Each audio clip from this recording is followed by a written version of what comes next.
Today's Wednesday, April 8th. This is the 1975 to 1977 Cadillac Eldorado Hydrobooster. This is the power brake assist hydraulic actuated booster for the braking system.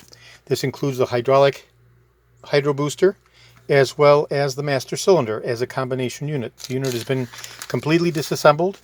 All of the internal components changed and the unit cleaned and resprayed externally, and it's an absolutely beautiful, fully restored combination hydraulic HYDROBOOSTER, power assist, and master cylinder for the 1975-1976 Cadillac Eldorado.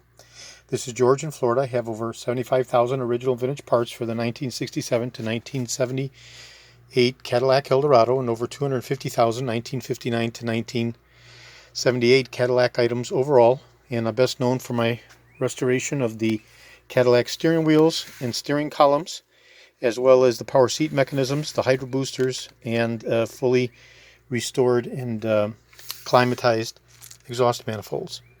So today is April 8th. This is George in Florida. Thank you very kindly.